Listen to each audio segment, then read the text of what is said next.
दोस्तों target study है क्योंकि आज के इस शानदार लाइव सेशन में मैं सौरभ गुप्ता आप सभी का तहे दिल से स्वागत करता हूं। आप सभी को बताना चाहता हूं कि ये जो गोल्डन अपॉर्चुनिटी आपको मिली है, सभी लोग ध्यान से इस चीज को समझ लें कि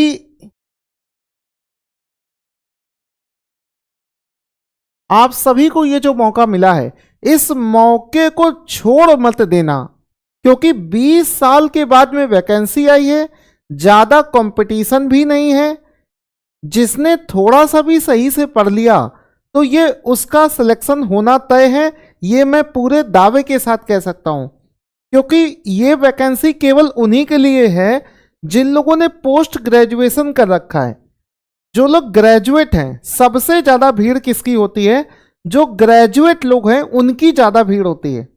लेकिन अगर आप पोस्ट ग्रेजुएट की बात करोगे तो 70 से 80% लोग जो हैं वो पहले से या तो बिजनेस करना शुरू कर चुके हैं, या तो वो जॉब कर रहे होंगे, या तो उनकी शादी हो चुकी होगी। बहुत कम लोग ऐसे बचते हैं जो तैयारी कर पाते हैं। इवन आप ये समझिए कि पोस्ट ग्रेजुएशन करने के बाद में लोग ये तक पता करना छोड़ देते हैं कि कोई सरकारी नौकरी आ रही है या नहीं आ रही है।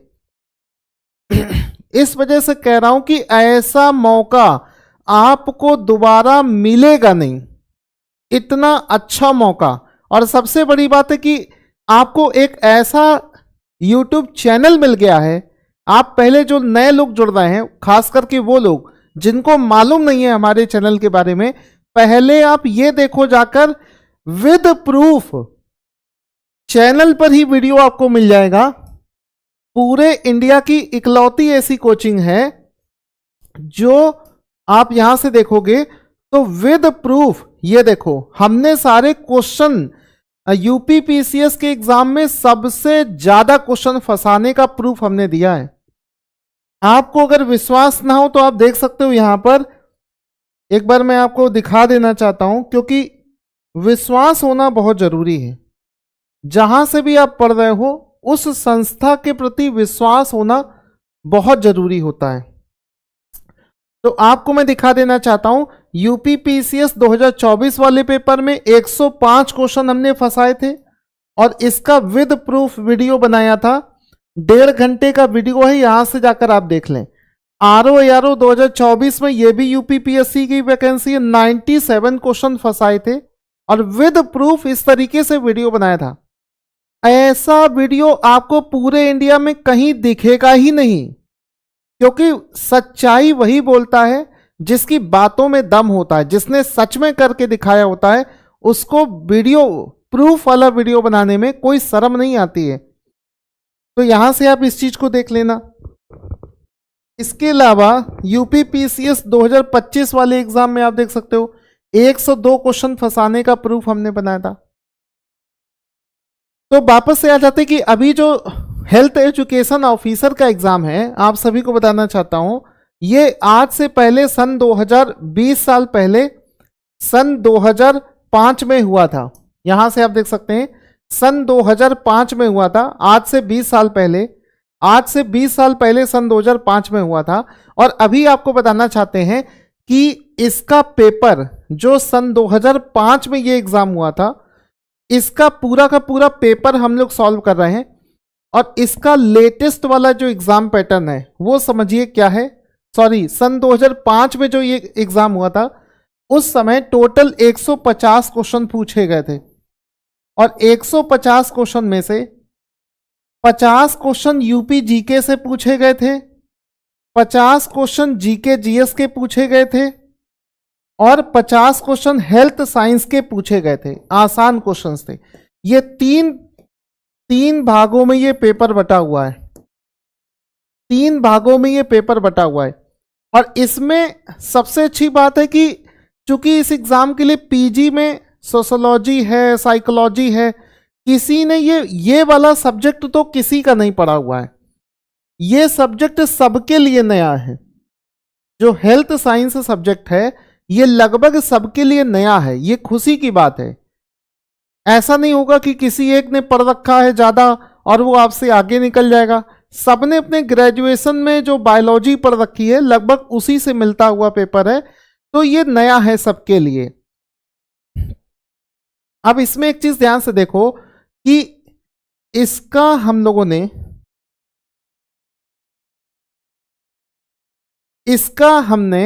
ध्यान से देखना, इसका हमने हमारे YouTube चैनल पर जाओगे तो यहां पर देखो लिखा है, हमारे YouTube चैनल पर जब आप जाओगे तो यहां पर देखो लिखा है होम, लाइव, शॉर्ट्स और लाइव। तो लाइव वाले सेक्शन में आ जाना। हमने जो 50-50 के 3 सेट आते हैं, 50-50-50 150 क्वेश्चन में से ये रहा स्वास्थ्य शिक्षा अधिकारी 2005 वाला पेपर, इसमें हमने पार्ट ए यानी कि 50 क्वेश्चन मैं ऑलरेडी करा चुका हूं, 50 क्वेश्चन मैं ऑलरेडी करवा चुका हूं। तो जिसने ये शुरुआत वाले 50 क्वेश्चन का वीडियो नहीं देखा है वो जाकर वो 50 क्वेश्चंस का वीडियो देख ले। आज हम लोग इसका सेकंड पार्ट करने वाले हैं, यानी कि 51 नंबर से लेकर जो 100 नंबर तक के क्वेश्चंस हैं वो हम आज के इस वीडियो में करने वाले, 51 से लेकर 100 तक वाले। तो इसमें यहां से देखेंगे तो इस तरफ आप देख सकते हो, ये आज हम लोग करेंगे यूपीपीएससी उत्तर प्रदेश लोक सेवा आयोग स्वास्थ्य शिक्षा अधिकारी पेपर 2005। आज हम लोग क्वेश्चन नंबर 51 से लेकर क्वेश्चन नंबर 100 तक वाले पोर्शन को करेंगे। तो सभी लोग यहां से आपको एक आइडिया लगेगा, बिल्कुल भी लापरवाही मत करना अगर आप इस एग्जाम को पहली बार में क्वालिफाई करना चाहते हैं, ठीक है। इसका पीडीएफ जो लोग हमारे पेड बैच में हैं उन सभी को साथ में शेयर कर देंगे। बाकी आप सभी लोगों को बता दूं आगे बढ़ने से पहले कि इतने सारे लोग मुझे प्यार दे रहे हैं, इतने सारे लोग हैं जो हमारे बैच को परचेज करना चाहते हैं। कल बहुत सारे लोगों ने इतना प्यार दिया, हजारों की संख्या में लोगों ने कल बैच परचेज किए, लेकिन कल कई लोगों का पेमेंट फेल हो गया था। तो जो न्यू ईयर वाला ऑफर है वो 1 तारीख को खत्म हो चुका था, लेकिन मैं दोबारा से आप सभी के लिए अगले 2 दिनों के लिए, मतलब 3 तारीख और 4 तारीख के लिए मैं 30% का डिस्काउंट और बढ़ा दे रहा हूं, क्योंकि काफ़ी रिक्वेस्ट आ रही है कि सर हमारा पेमेंट फेल हो जा रहा है। तो अगले 2 दिनों के लिए ऑफर और बढ़ा दे रहा हूं। आपको कूपन कोड यूज करना है OFF30। ये वाला कूपन कोड अगर आप यूज करोगे OFF30 तो आपको 30% का डिस्काउंट मिल जाएगा। और यहां से देखोगे सारे बैचेस पर मिलेगा, कोई भी बैच लेना हो, चाहे पीसीएस का लेना हो, चाहे आरओ का लेना हो, चाहे आपको हेल्थ एजुकेशन ऑफिसर का जीएस वाला बैच लेना हो, ये 3000 रुपए वाला बैच आपको मात्र 2100 रुपए में वहां से मिल जाएगा। अब शुरू करते हैं आज के सबसे पहले क्वेश्चन से। यहां से देखेंगे तो आज हम लोग जो ये क्वेश्चंस करने वाले हैं, ये आप ध्यान से देखोगे क्वेश्चन नंबर 51, 52, 53, ये जो पूरा पीडीएफ है 50 क्वेश्चन का सॉल्यूशन के साथ में, ये आपको मैं मोबाइल एप्लीकेशन पर अपने पेड बैच में अपलोड कर दूंगा, तो वहां से जाकर आप इसका पीडीएफ भी डाउनलोड करके पढ़ लेना। सबसे बड़ी बात यह है कि जो ये क्वेश्चन एग्जाम में, ध्यान से समझना, थोड़ी सी दिमाग वाली चीज बता रहा हूं कि जो ये क्वेश्चन ऑलरेडी एग्जाम में पूछे जा चुके हैं, ये क्वेश्चन दोबारा रिपीट नहीं होगा, लेकिन ये क्वेश्चन जिस टॉपिक से पूछा गया है वो टॉपिक बहुत इंपॉर्टेंट है, वो टॉपिक एग्जाम में रिपीट हो सकता है, वो टॉपिक एग्जाम में पूछा जा सकता है। तो इस पूरे पेपर में इसका हमने एक लिस्ट बनाया है, इसका हमने एक लिस्ट तैयार किया है आप लोगों के लिए, जिसमें हमने ये बताया है कि सारे के सारे जो क्वेश्चंस हैं, यहां से ध्यान से देखो, जैसे क्वेश्चन नंबर 51, क्वेश्चन नंबर 52, 53, 54, 55, 56, 57। तो पूरे 51 नंबर से लेकर 100 नंबर के जो क्वेश्चन है वो कौन कौन से टॉपिक से पूछे गए, ये पूरे इंडिया में ऐसी लिस्ट आपको कोई देगा ही नहीं। सबको केवल पढ़ाने से मतलब है, ये एनालिसिस कोई नहीं करके देगा, इसमें घंटों लग जाते हैं। तो इसमें हम आपको ये बता रहे हैं कि एक्चुअली में क्वेश्चन पूछा कौन सा सब्जेक्ट एग्जाम में ज्यादा पूछा जाता है। तो यहां से आप देख रहे होगे, जैसे क्वेश्चन नंबर 51 है, यहां से देखो क्वेश्चन नंबर 51 क्या कह रहा है कि ग्रामीण जनता के लिए चलाए गए कार्यक्रमों में सबसे लेटेस्ट कौन सा है, और 4 यहां पर योजनाएं आपको दे दी गई हैं। अब ये क्वेश्चन दोबारा रिपीट नहीं करेगा, लेकिन ये टॉपिक कौन सा है, अगर आपको इसी तरीके से सारे टॉपिक पता चल जाएं तो मैं कह रहा हूं कि आप हजारों के लोगों से आगे रहोगे, रटने वालों से, दूसरी जगह पढ़ने वालों से सबसे आगे हो जाओगे, क्योंकि हम वही टॉपिक पहले पढ़ लेंगे ना, उस पर हम ज्यादा फोकस कर लेंगे ना। तो यहां से देखो हमने ये देखा कि सर ये क्वेश्चन तो दोबारा रिपीट नहीं होगा, सर ये क्वेश्चन किस टॉपिक से है।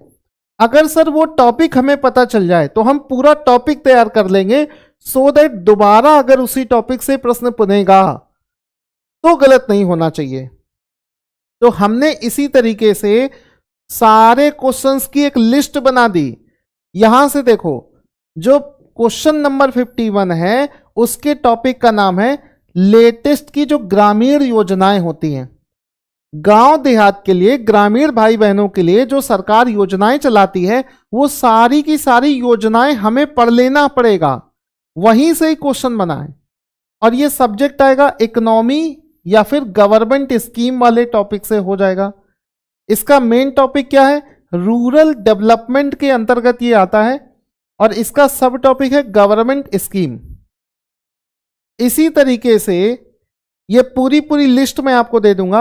अगला क्वेश्चन देखो पॉलिटी से, अगला क्वेश्चन 50 नंबर 2 क्या होगा, ग्राम सभा या फिर पंचायत से है। क्वेश्चन नंबर 53 सेंट्रल की इकोनॉमी से, फंडिंग पैटर्न पर है इकोनॉमी। यहां से हमें एक चीज पता चली कि सर आप एक चीज नोटिस करिए सर, ज्यादातर क्वेश्चन देखो sir economy polity, economy polity, economy economy economy polity polity, ठीक है। इसके बाद में आगे बढ़ोगे, economy polity society, society sociology, sociology polity polity polity, culture geography, ठीक है, हिस्ट्री, लगभग सारे सब्जेक्टों से क्वेश्चन है। लेकिन आप इस पीडीएफ में क्वेश्चन का नेचर समझो कि चूंकि इस एग्जाम में कई कोर्स वाले अप्लाई कर सकते हैं, तो क्वेश्चंस इतने डाइवर्सिफाइड है। पॉलिटी सब्जेक्ट ज्यादा पूछा जा रहा है, पॉलिटी ज्यादा पूछ रहा है, रूरल इकोनॉमी ज्यादा पूछी जा रही है। और जो पॉलिटी के क्वेश्चंस भी देखो एग्जाम में जो पूछे जा रहे हैं, वो अभी मैं आपको क्वेश्चंस भी दिखाऊंगा, वहां से भी आपको ये चीज क्लियर हो जाएगी कि पॉलिटी के जो क्वेश्चन है वो रूरल पॉलिटी से ज्यादा रिलेटेड है। जैसे पंचायत के बारे में क्वेश्चन है, ग्राम समाज के बारे में क्वेश्चंस है, ठीक है, गांव की जो पॉलिटिक्स होती है, ग्राम पंचायत, ग्राम सभा, ये सारी चीजें ज्यादा पूछ रहा है। और इकोनॉमी सब्जेक्ट में आप देखोगे तो इकोनॉमी में रूरल इकोनॉमी कि गांव देहात के लिए कौन सी सरकारी योजनाएं चलाई जा रही हैं, गांव को कैसे डेवलप किया जा रहा है, ये सब चीजें ज्यादा फोकस कर रहा है, ठीक है। तो ये सारी चीजें क्लियर हो गई, कोई जल्दबाजी मत करो। काफी लोग, एक कमेंट आ रहा है कि सर जल्दी से क्वेश्चंस करा दीजिए। देखो जल्दबाजी वाला काम यहां पर नहीं हो पाएगा। अगर आपको केवल क्वेश्चन आंसर करने हैं तो कहीं और से कर सकते हो। हमारा उद्देश्य है कि पेपर फंसना चाहिए, इसी वजह से हमारी कोचिंग दूसरी जगह से अलग है। हम पेपर फंसाने का काम करते हैं, हमें ठीक है। तो कोई जल्दबाजी वाला काम यहां पर नहीं होगा। तो सबसे पहला क्वेश्चन देखो यहां पर क्या है कि ग्रामीण जनता के लिए, क्वेश्चन नंबर 51, ग्रामीण जनता के लिए चलाए गए कार्यक्रमों में से नवीनतम, यानी कि आपको बताना है 4 योजनाएं आपको दे दी गई और चारों में से आपको बताना कि सबसे ज्यादा लेटेस्ट कौन सी है, सबसे ज्यादा लेटेस्ट कौन सी है। यानी कि इन चारों ये पेपर चूंकि सन 2005 का है, तो उसी समय में ये देखना होगा कि इस समय जो सरकार ने योजनाएं चलाई थी इनके ईयर याद होने चाहिए, इनके ईयर याद होने चाहिए, तभी आप इसको कर पाओगे। अगर इसका ईयर नहीं याद है तो इस टाइप के क्वेश्चन एग्जाम में आपसे नहीं बनेंगे। अगर आपको ईयर नहीं याद है तो ये क्वेश्चन आप लोग नहीं कर पाओगे। इसका मतलब साफ है, ग्रामीण रोजगार, ग्रामीण government scheme, rural government schemes के ईयर आपको याद रखने कि उत्तर प्रदेश गवर्नमेंट में या सेंट्रल की तरफ से गांव के विकास के लिए जो योजनाएं चलाई गई हैं उसको कब कौन सी योजना को शुरू किया गया, ये वाला पूरा टॉपिक आपको पढ़ना पड़ेगा। तो आंसर इसका हो जाएगा ऑप्शन नंबर डी, राष्ट्रीय ग्रामीण रोजगार गारंटी योजना। ठीक है, तो किसने किसने सही आंसर दिया है मैं देख लेता हूं। रुचि गुप्ता, काफी लोग हैं जो इसका सही आंसर दे पा रहे हैं। ऑप्शन नंबर डी इसका राइट आंसर हो जाएगा। अब इसको समझो, ये जो नरेगा स्कीम, ये जो स्कीम है इसको कहते हैं नरेगा स्कीम। नरेगा, काम के बदले पैसा, काम के बदले पैसा। तो इसे सन 2005 में पारित किया गया था और फरवरी 2006 में इसको लागू किया गया था। बाद में सन 2009 में इसका नाम बदलकर मनरेगा कर दिया गया था। ठीक है, महात्मा गांधी नेशनल रूरल करके इसका नाम मनरेगा कर दिया गया था सन 2009 में, और अभी इसका नाम फिर से चेंज कर दिया गया है सन 2025 में। ठीक है, क्या कर दिया गया है कमेंट करके बता देना। यहां से एक चीज क्लियर आई कि जब ये पेपर सन 2005 में बना था, जब ये पेपर सन 2005 में बना था और उसी साल इस योजना को भी लागू किया गया था। इसका मतलब है कि जो योजनाएं करंट अफेयर्स में रहती हैं, जो करंट में चर्चा का विषय बनी होती हैं, वैसी योजनाएं ज्यादा पूछा जाएगा, वैसी योजनाएं एग्जाम में पूछी जाती हैं। 100 दिन का रोजगार मिलता है, बिल्कुल सही, वैसी योजनाएं एग्जाम में ज्यादा पूछी जाती हैं जो करंट में चर्चा का विषय रही होती हैं। बाकी सब योजनाएं ऑप्शन में 3 और दे रखी हैं, जैसे स्वर्ण जयंती रोजगार, ये 1999 में शुरू करी गई थी। संपूर्ण ग्रामीण रोजगार योजना सन 2001 में शुरू करी गई थी। प्रधानमंत्री ग्रामोदय योजना सन 2000 में शुरू करी गई थी। तो इन सब में सबसे लेटेस्ट कौन सी है? सबसे लेटेस्ट वाली हो जाएगी ऑप्शन नंबर डी, जो कि सन 2005 में लॉन्च करी गई थी। यानी कि सरकारी योजनाएं आपको पढ़कर जानी है, जो हम आपको बैच में पढ़ाएंगे। अगला क्वेश्चन यहां से देखो ध्यान से सभी लोग, इसको थोड़ा सा छोटा कर लेते हैं इस तरीके से। अगला क्वेश्चन कह रहा है कि निम्नलिखित कथनों पर विचार करिए और कौन सा सही नहीं है। हमें बताना है कि इनमें से कौन सा गलत है। अब इसमें बताओ कि कौन सा गलत हो जाएगा। अब ये भी आप देख सकते हो, वैसे तो ये पॉलिटी का क्वेश्चन है, सब्जेक्ट इसका पॉलिटी है, लेकिन पॉलिटी में भी आप देखोगे तो रूरल पॉलिटी से जुड़ा हुआ है। वही ग्राम पंचायत, ग्राम सभा, यही चीजें ज्यादा पूछी जाती हैं, रूरल पॉलिटी से जुड़ा हुआ है।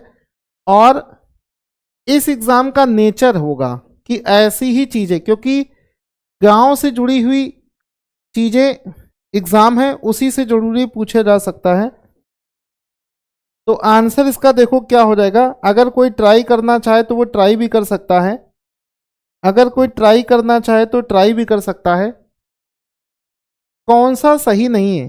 देखो, ग्राम सभा एवं ग्राम पंचायत का सीमा क्षेत्र 1 है, ये सही है, ये भी सही है, ये भी सही है, ये गलत है। ग्राम पंचायत व न्याय पंचायत की सीमा का क्षेत्र 1 है, नहीं, जैसे मान लो, जैसे मान लो ये एक गांव है और ये एक दूसरा गांव है, ये तीसरा, ये चौथा और ये पांचवा है। 4 5, ये 5 गांव अगल बगल में है। तो ग्राम पंचायत, इस वाले गांव की जो ग्राम पंचायत होगी वो अलग होगी, ठीक है, इसकी ग्राम पंचायत यहां होगी। लेकिन कह रहा है न्याय पंचायत का सीमा क्षेत्र एक है। न्याय पंचायत में क्या होता है कि न्याय पंचायत का जो रीजन होगा वो हो सकता है कि इन 5 गांवों का जो न्याय, जहां से उनको जस्टिस मिलता है, वो वाली पंचायत, वो हो सकता है कि कॉमन इस जगह हो। ग्राम पंचायत तो अपने गांव में ही होगा, उसी एक पर्टिकुलर गांव की ग्राम पंचायत होती है, ग्राम सभा उसी गांव की होती है। लेकिन जो न्याय पंचायत होती है वो हो सकता है इसका न्याय भी यहां बना दिया गया हो सेंटर, इसका भी जो जस्टिस न्याय वाला पार्ट वो यहां बना दिया गया हो, एक सेंटर बना दिया जाता है। तो ये ऑप्शन जो है ये सही नहीं, क्योंकि ये अलग अलग क्षेत्र होते हैं, एक नहीं होते हैं। ये अलग अलग क्षेत्र होते हैं, एक नहीं होते हैं। तो ऑप्शन नंबर 20 का राइट आंसर हो जाएगा। ऑप्शन नंबर 20 का राइट आंसर हो जाएगा। बाकी जो चीज़ मैंने आपको समझाई है, सबसे अच्छी बात यही है कि हर एक चीज़ आपको पीडीएफ में आंसर सॉल्यूशन के सहित मिलेगी। ये कल की डेट में जब आप इसका रिवीजन करोगे तो बार बार वीडियो देखने की जरूरत नहीं है, समय बर्बाद नहीं करना है, पीडीएफ से बाद में इसका रिवीजन भी कर लेना। आगे बढ़ते हैं अगले क्वेश्चन की तरफ। निम्नलिखित योजनाओं में से किसमें भारत सरकार का अंशदान 100% नहीं है? यानी कि ये जो 4 सरकार योजनाएं दी गई हैं, इसमें कह रहा है कि गवर्नमेंट 100% फंड किसको नहीं करती है?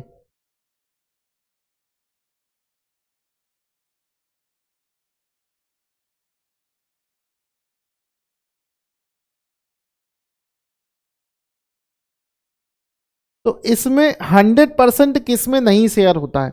अगर इस वाले क्वेश्चन को देखोगे तो देखो फिर से ये गवर्नमेंट स्कीम पर क्वेश्चन आ गया। मैं पेपर को एनालाइज कर रहा था, आप विश्वास मानोगे लगभग 40% क्वेश्चन गवर्नमेंट स्कीम से थे। ठीक है, इसको हम लोग इकोनॉमी वाले सेक्शन में ले सकते हैं। तो आंसर इसका हो जाएगा भारत का अंशदान ऑप्शन नंबर बी। कितने लोग सही बता पाएंगे?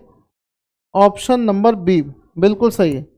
तो ऑप्शन नंबर बी इसका राइट आंसर हो जाएगा, जिसमें सरकार का जो कंट्रीब्यूशन है, यहां से आप देख सकते हो जो राष्ट्रीय ग्रामीण स्वास्थ्य मिशन है, इसमें केंद्र और राज्य मतलब सेंटर वर्सेस स्टेट के बीच में साझा होता है। मतलब जितना भी पैसा इसमें खर्च होगा उसमें कुछ पैसा सेंट्रल गवर्नमेंट देती है और बचा हुआ पैसा स्टेट गवर्नमेंट देती है। काम के बदले रोजगार, इस योजना का मकसद है काम के बदले रोजगार। मतलब जितने लोग अनएम्प्लॉयड होते हैं रूरल एरियाज में, उनको 100 दिन का काम दिया जाता है और उसके बदले उनको रोजगार दिया जाता है।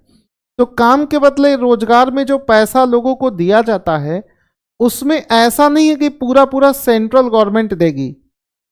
कुछ पैसा सेंट्रल गवर्नमेंट देगी और कुछ पैसा वो स्टेट गवर्नमेंट देगी। तो वही चीज़ यहाँ पर देख सकते हैं। कभी कभी इसका रेशियो 75:25 होता है, कहीं कहीं पर विशेष कैटेगरी में 90:10 होता है। ठीक है, बाकी और ये योजनाएं देख सकते हैं, राष्ट्रीय औद्योगिक मिशन, सम विकास योजना, स्वजल धारा योजना, इन सब में सेंट्रल गवर्नमेंट की स्कीम्स हैं और पूरा 100% सेंट्रल गवर्नमेंट इसमें देती है। इसको आप लोग पढ़ लेना। कौन सा टैक्स केंद्र तथा राज्य के बीच बांटा नहीं जाता? क्योंकि बहुत सारे ऐसे टैक्स होते हैं, ये भी इकोनॉमी का, बहुत सारे ऐसे टैक्स होते हैं जिनमें मान लो 100 रुपए की अगर आमदनी हुई तो 100 में से सेंट्रल ले जाता है 40 रुपए, स्टेट को दे दिया जाता है 60 रुपए। इसमें से कौन सा ऐसा टैक्स है जो, ये तो हो गया सेंट्रल गवर्नमेंट का और ये वाला हो गया स्टेट गवर्नमेंट का। अब इसमें कह रहा है कि ऐसा कौन सा टैक्स है जो इन लोगों में बांटा नहीं जाएगा।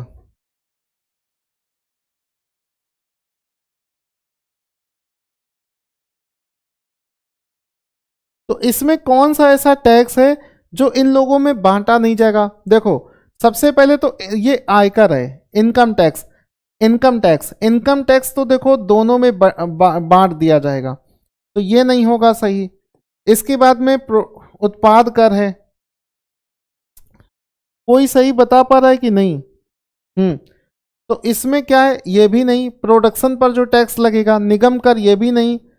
आंसर हो जाएगा इसका बिक्री कर या व्यापार कर। इसको बोलते हैं S GST, state GST, state GST, इसको बोलते हैं state GST. Option number D इसका राइट आंसर हो जाएगा। ये देख सकते हैं आप लोग, ये राज्य का स्टेट टैक्स होता है। पहले सेल टैक्स और अब जीएसटी के बाद भी एसजीएसटी राज्य का कर है। केंद्र को इसमें हिस्सा नहीं मिलेगा। आपने देखा होगा जब भी कब कोई चीज आप लेने जाते हो, 100 रुपए की चीज होगी, ठीक है, ये उसका चीज होगा, फिर उस पर जीएसटी लगेगा। कभी कभी इसमें सीजीएसटी लिखा होता है, सी का मतलब सेंट्रल जीएसटी। अब ये हो गई 118 रुपए की। फिर नीचे लिखा होता है एसजीएसटी, होटल वगैरह में जाओगे खाना खाने तो होता है, तो ये इसमें, हाँ ये 100 रुपए, फिर ये 18 रुपए इसके जुड़े, फिर इसमें दिखा देगा 5 रुपए इसके जुड़े हुए, फिर जाकर आपका टोटल बिल बनता है 123 रुपए। ठीक है, इस तरीके से कभी कभी आपने देखा होगा बिल में दिखाता है। तो ये जो स्टेट जीएसटी है, स्टेट जीएसटी, ये जो है, ये वाला पैसा जो है सेंट्रल गवर्नमेंट के पास नहीं जाता है। स्टेट कहता है कि तुम बस उतने में ही खुश रहो, कुछ पैसा मैं भी अपने पास में रखूंगा। अगला क्वेश्चन देखो क्या बनेगा यहां से।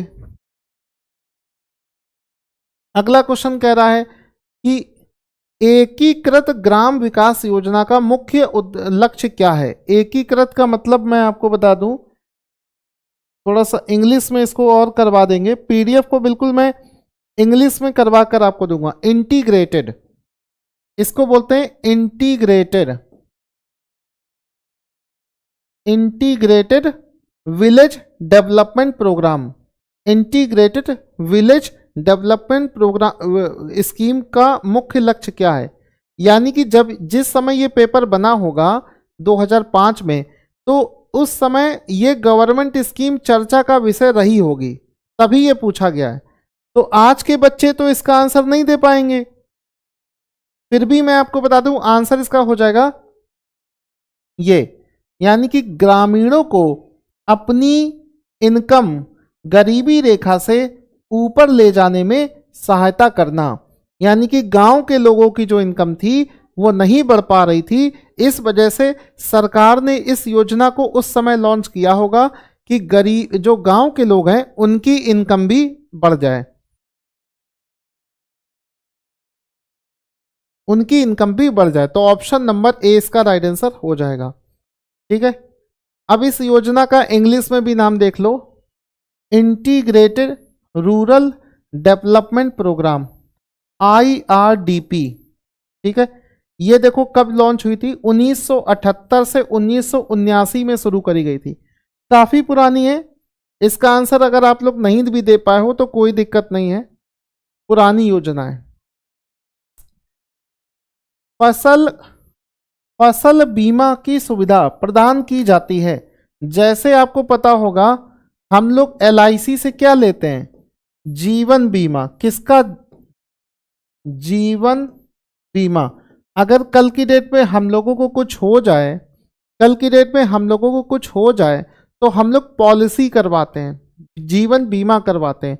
उसी तरीके से मान लो किसी किसान की फसल है, फसल में ओले पड़ जाएं, बारिश हो जाए, कोई जानवर हमारी फसल को खराब कर दे, तो उसका भी बीमा होता है। कार का बीमा होता है, तो वैसे ही कह रहे कि ये जो फसल बीमा है, इस फसल बीमा को कौन करता है? फसल बीमा को कौन करता है? देखो पहला ऑप्शन तो गलत हो जाएगा, LIC, क्योंकि LIC तो जीवन का बीमा करता है, ये नहीं होगा। और फिर है सामान्य बीमा निगम यानी कि GIC। GIC ने शुरुआती दिनों में फसल का बीमा किया था, लेकिन अब वो भी नहीं करता है। आंसर इसका हो जाएगा ऑप्शन नंबर सी, फसल बीमा निगम द्वारा। फसल बीमा निगम द्वारा, ऑप्शन नंबर सी सही होगा, फसल बीमा निगम द्वारा। क्रॉप इंश्योरेंस कॉरपोरेशन, तो इसको बोल देंगे क्रॉप इंश्योरेंस कॉरपोरेशन लिमिटेड के द्वारा, क्रॉप इंश्योरेंस कॉरपोरेशन, ठीक है, इसके द्वारा दिया जाता है।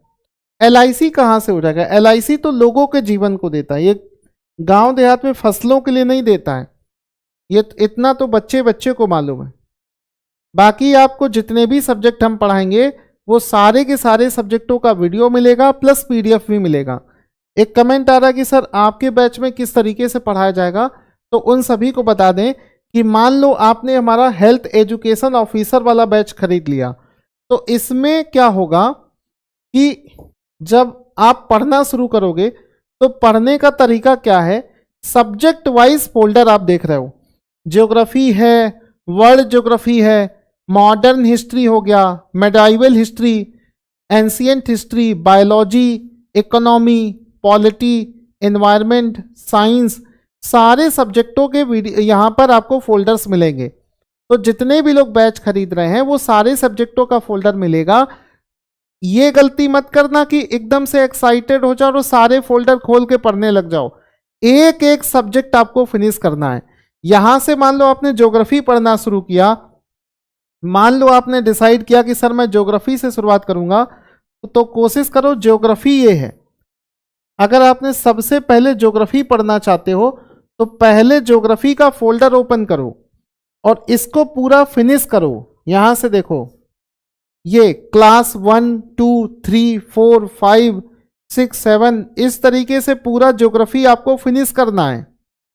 32 क्लास में हमारा ज्योग्राफी पूरा फिनिश है। और जब एक क्लास पर आप क्लिक करोगे, क्लास नंबर 1 मान लो, तो यहां पे क्लिक करोगे तो क्लास दिखने लगेगी, वॉच इसमें, और PDF पर क्लिक करोगे तो PDF दिखेगा। मैं आपको एक PDF दिखाता हूं,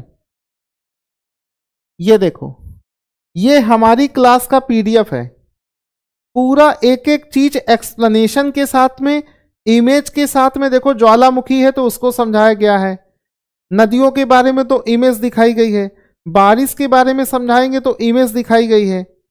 एक एक चीज आप देख सकते हो इमेज के थ्रू पढ़ाया है।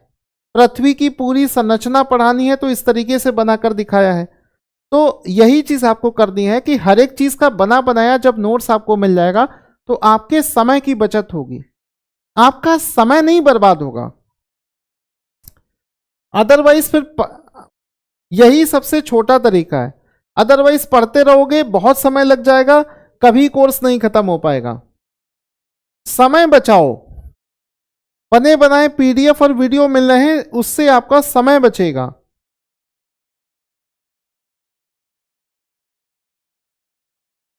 मैं एक कमेंट आ रहा है कि कितने का है बैच, 3000 रुपए का बैच है। अगले 2 दिन के लिए इसका ऑफर खत्म हो चुका था, लेकिन फिर से अगले 2 दिन के लिए ऑफर चला दे रहे हैं, 30% का डिस्काउंट है। यानी कि अभी भी 3000 वाला बैच मात्र 2100 रुपए में आपको मिल जाएगा। तो जितना जल्दी हो सके इसको ले लेना, सारे सब्जेक्टों की क्लासेस वहां पर आपको मिल रही हैं। तो यहां पर देखो राइट आंसर क्या हो जाएगा, देखो एग्जिम बैंक होता है इंपोर्ट एक्सपोर्ट बैंक, तो सी का हो गया 4, ये तो हो गया ये NABARD, FCI food corporation India limited, IDBI B हो जाएगा 2 क्योंकि इंडस्ट्रियल फाइनेंसिंग करता है, तो बी का हो गया 2, तो सी का 4 यानी कि ये हटा दो, ये हटा दो, बी का 2 यानी कि ये वाला हटा दो, ये हो गया सही। 1 2 4 3 यानी कि नाबार्ड का हो जाएगा कृषि एवं ग्रामीण बैंक, और एफसीआई का क्या हो जाएगा, एफसीआई हो जाएगा डी का 3 खाद्यान्न भंडारण। तो इस वाले क्वेश्चन को आप लोग भी कर सकते थे। कई लोग तो आंसर देने की कोशिश कर रहे हैं, लेकिन कई लोग बिल्कुल आंसर दे ही नहीं रहे हैं, गलत चीज है। मैं आप सभी से कहना चाहता हूं कि सब लोग मिलकर आंसर दें, लापरवाही ना करो, प्रैक्टिस हो जाएगी, प्रैक्टिस हो जाएगी, अदरवाइज आपको बड़ी दिक्कत रहेगी। ये ओरिजिनल पेपर है पिछले 2005 वाला। यहां पर आप देख सकते हैं नाबार्ड, कृषि एवं ग्रामीण bank, IDBI, industrial finance, EXIM bank, import export, FCI, खाद्यान्न भंडारण। इस तरीके से आप मैच करके इसको कर सकते हैं। अब ये देखो यहां से ऐसा मैं चैलेंज के साथ कहता हूं, इतना सटीक कम शब्दों में कंटेंट आपको कोई नहीं देगा। कंटेंट भी हमारा देखो हम शॉर्टकट में देते हैं सब। यहां से देखो अब ये भी सीखने को मिल रहा है कि नाबार्ड, ये तो पता है आपको, एक्चुअल में इसका एक्सप्लेनेशन ये, ठीक है, आईडीबीआई ये, तो ये सब पीडीएफ से आप लोग पढ़ लेना, पीडीएफ आपको दे देंगे तो वहां से रिवीजन कर लेना। आगे बढ़ते हैं अगले क्वेश्चन की तरफ। निम्नलिखित योजनाओं में से कौन सी सेंट्रली स्पॉन्सर्ड स्कीम है, यानी कि सेंट्रल गवर्नमेंट के द्वारा पोषित, वित्त पोषित स्पॉन्सर्ड स्कीम इनमें से कौन सी है? एक झटके में बता दोगे, थोड़ा सा भी अगर रेगुलर पढ़ते होगे तो बता लोगे, थोड़ा सा भी अगर रेगुलर क्लासेस वगैरह करते होगे तो मेरे हिसाब से इसका आंसर बता लोगे, बता लेना चाहिए।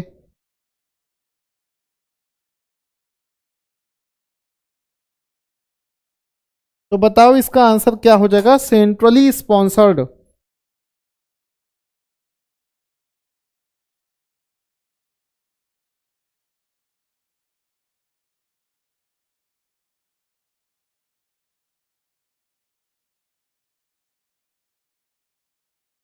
इसमें आंसर देखो क्या हो जाएगा, बिल्कुल सही है। देखो सेंट्रली स्पॉन्सर्ड का मतलब ये नहीं है कि दोनों केवल सरकार का पैसा लग रहा है, नहीं। देखो कुछ योजनाएं होती हैं जो योगी जी बनाते हैं, कुछ योजनाएं होती हैं जो मोदी जी बनाते हैं। भले पैसा कौन देगा, आधा आधा पैसा बांट लेगा, वो बात नहीं हो रही, बात हो रही है कि उस योजना को बनाया किसने, चलाया किसने। जैसे मान लो पानी की समस्या है, मोदी जी एक पहल शुरू करते हैं कि भाई पूरे देश में पानी की समस्या है, मान लो हवा की समस्या है, तो सेंट्रल गवर्नमेंट एक स्कीम बना देगी कि भाई एक शहर में कम से कम 5,000 पेड़ लगाने चाहिए सबको। अब ये स्कीम जब आएगी स्टेट में तो स्टेट भी पैसा लगाएगा, सेंट्रल गवर्नमेंट भी पैसा लगाएगी। लेकिन शुरू किसने किया, योजना किसकी है, योजना है सेंट्रल गवर्नमेंट की। वही चीज आपसे कह रहे हैं कि इसमें जो है आपको याद होगा कि सर्व शिक्षा अभियान, आपकी टीवी पर एक ऐड भी आता था, स्कूल चले हम। आपको याद होगा बचपन में DD1 DD2 चैनल आते थे, ब्लैक एंड व्हाइट टीवी हुआ करती थी, और एक ऐड आया करता था स्कूल चले हम। तो वो जो था वो सेंट्रल गवर्नमेंट की स्कीम थी, सर्व शिक्षा अभियान के तहत वो सब गाने चलते थे। किसको किसको याद है बताओ, क्योंकि मुझे तो याद है, उस समय हम लोगों को याद है, बहुत आया करता था। और हम लोग छोटे छोटे थे, हम लोग भी गली गली में बच्चों के साथ में उस गाने को गाया करते थे, स्कूल चले हम, रोके से भी ना रुके हम, स्कूल चले हम। आजकल की जनरेशन के जो लोग हैं, जेनजीस हैं, उनको शायद नहीं पता होगा, अगर वो यूट्यूब पर सर्च करेंगे तो मिल भी जाएगा।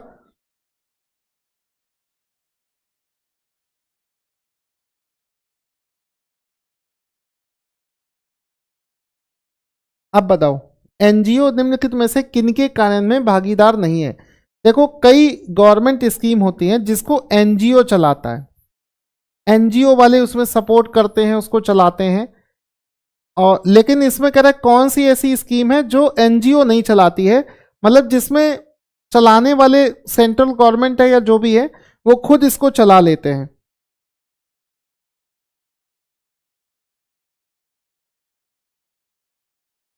एक बार सभी लोग कमेंट करके बताओ, क्या बफरिंग अभी भी हो रही है?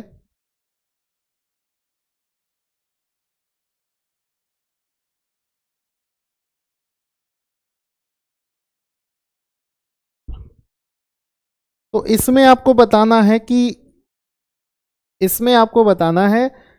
कौन सा ऐसा एनजीओ जो एनजीओ से पोषित नहीं है। तो आंसर इसका देखो क्या हो जाएगा, काफी लोग इसमें आंसर दे रहे हैं। एक बार सभी लोग कमेंट करके बता दें, क्या क्लास अभी रुक रही है? तो आंसर इसका हो जाएगा ऑप्शन नंबर, हल्का सा बफरिंग हुआ था, सब कुछ क्लियर है। ऑप्शन नंबर सी, स्वास्थ्य प्रणाली विकास परियोजना। ठीक है, ऑप्शन नंबर सी इसका राइट आंसर हो जाएगा। आपको बता देना चाहते हैं, इसका एक्सप्लेनेशन पढ़ लेना, उसी समय की योजना है। चलिए अगला क्वेश्चन देखो क्या है। जनपद स्तर पर ग्रामीण विकास कार्यक्रमों के क्रियान्वयन हेतु एजेंसी कौन सी है? जनपद स्तर पर, जैसे एक होता है ग्राम स्तर पर, शहर के स्तर पर, जनपद स्तर पर ग्रामीण विकास कार्यक्रमों के लिए क्रियान्वयन हेतु एजेंसी कौन सी है?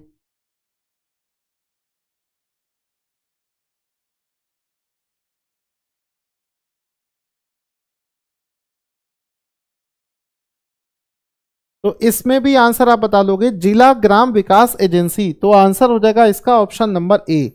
Option number A. जब इसका पीडीएफ आपको शेयर करेंगे तो इंग्लिश में भी इन योजनाओं को लिखवा देंगे। तो आंसर इसका देखो क्या हो जाएगा, जिला ग्रामीण विकास एजेंसी, DRDA, मतलब district rural development agency. District rural development agency, ये इसका आंसर हो जाएगा, डिस्ट्रिक्ट रूरल डेवलपमेंट एजेंसी। ठीक है, DRDA इसको बोलते हैं। कई राज्यों में इसको DMMU बोलते हैं। ठीक है, ये ग्रामीण विकास के कार्यक्रम जैसे मनरेगा, सर्व शिक्षा अभियान, IAY, इन सब के एग्जीक्यूशन में जिले स्तर पर एजेंसी होती है। बाकी ऑप्शंस के बारे में आप लोग पढ़ लेना, पीडीएफ आपको शेयर कर देंगे तो वहां से आपको चीजें तैयार हो जाएंगी। अगला क्वेश्चन है, पंचायत वित्त आयोग यानी कि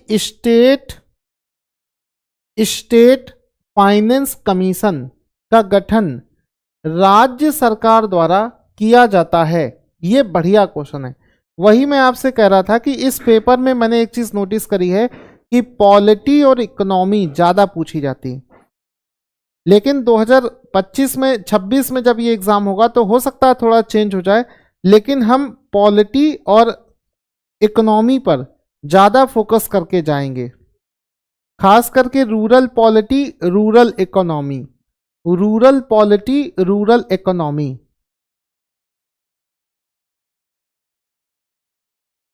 अब इसमें देखो क्या हो जाएगा सही आंसर। ओके, पहला दूसरा तो सही लग रहा है, सोच विचार करके इसका आंसर देना है आप लोगों को भी। तो आंसर इसका देखो क्या हो जाएगा, प्रत्येक 5 वर्ष पर इसका गठन होता है, ये बिल्कुल सही बात है। फिर कह रहा है पंचायतों तथा नगर निगम निकायों की वित्तीय सहायता करना, ये भी बिल्कुल बात सही है। ठीक है, ये भी बात सही है। फिर कह रहा है राज्य तथा स्थानीय निकायों के बीच में राज्य की कर यानी कि टैक्स आय के बंटवारे संतुति करने के लिए, यह भी बिल्कुल सही है। अलग अलग इकाइयों की विकास योजनाओं के लिए धन का आवंटन करने हेतु सुझाव ये नहीं दे सकता, ये केवल एग्जीक्यूट करेगा। सुझाव देने का काम तो प्लानिंग कमीशन के पास था, जो प्लानिंग डिपार्टमेंट होगा। भाई सुझाव कौन दे सकता है? जो प्लानिंग करेगा वो सुझाव देगा। इनका तो काम है कि आप पैसा बांटिए, जो पैसे जिस पैसे से गांव देहात में काम हो रहा है उस पैसे को बांटिए, जो टैक्स आ रहा है उस टैक्स को बांटिए, लेकिन सुझाव देने का काम आपका नहीं है। तो ऑप्शन नंबर 1 2 3 इसका राइट आंसर हो जाएगा। 1 2 3 इसका राइट आंसर हो जाएगा। और जिन लोगों को अभी ये चीजें समझ में नहीं आ रही हैं, चूंकि उन्होंने पॉलिटी पूरा नहीं पढ़ा है, आप सभी से कहना चाहता हूं कि आपको जो हमने बैच दिया है उसमें पॉलिटी को जब आप पढ़ोगे, एक तरफ से सारी क्लासेस फिनिश करोगे, विश्वास मानिए आपको चीजें रट जाएंगी। ये सब क्वेश्चन चुटकियों में सॉल्व करोगे। अभी के लिए सारे ऑप्शंस यानी कि कथन 1, कथन 2, कथन 3, ये सारे के सारे एक्सप्लेनेशन के साथ में आपको दे रहे हैं। पीडीएफ में सब कुछ मिलेगा डिटेल एनालिसिस के साथ में, अच्छे से पढ़ लेना। अगला क्वेश्चन देखो क्या है। सन 2000, देखो ये क्वेश्चन पेपर सन 2005 का है। यहां पर सन 2005 लिखा था, लेकिन हमने इसको सन 2011 कर दिया, क्योंकि अभी हम लोग सॉल्व कर रहे हैं ना। पेपर देते समय इसमें लिखा हुआ आया था सन 2005। तो सन 2011 की जनगणना के अनुसार भारत की साक्षरता का प्रतिशत कितना है? भारत की साक्षरता का प्रतिशत कितना है? भारत की साक्षरता का जो प्रतिशत है वो कितना है? काजल त्यागी कह रहे हैं कि सर पीसीएस की क्लासेस भी स्टार्ट कर दीजिए। देखो यही सेम कंटेंट यूपी पीसीएस में भी काम आएगा। ये जो क्लासेस मैं डेली करा रहा हूं, ये PCS, RO, block education officer, तीनों एग्जाम के लिए कॉमन बैच है। ये कॉमन इसी से तैयारी होगी, क्योंकि तीनों ही यूपी पीएससी ऑर्गेनाइज कराता है, सेम इसी लेवल पे। तो इसका आंसर हो जाएगा, बिल्कुल सही आंसर दिया option number C, 74.04%। Option number C 74.04%। अगला क्वेश्चन देखो क्या है। राष्ट्रीय साक्षरता मिशन, नेशनल लिटरेसी मिशन किस चीज से संबंधित है? नेशनल लिटरेसी मिशन किस चीज से संबंधित है?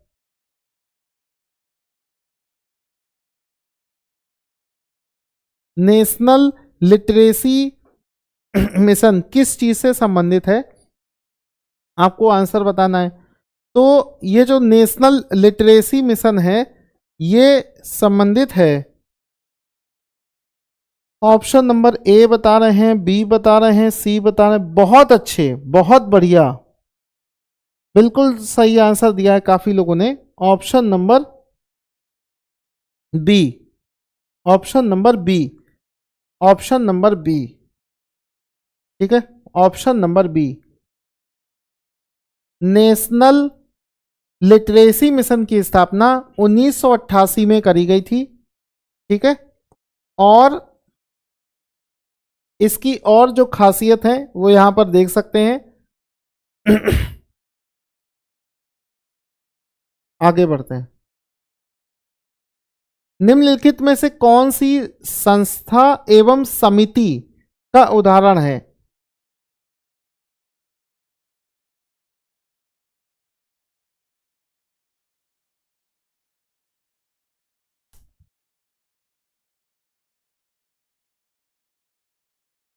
तो बीच में थोड़ी देर के लिए क्लास रुक गई है, शायद थोड़ी देर के लिए क्लास रुक गई थी, अब तो चल रही होगी।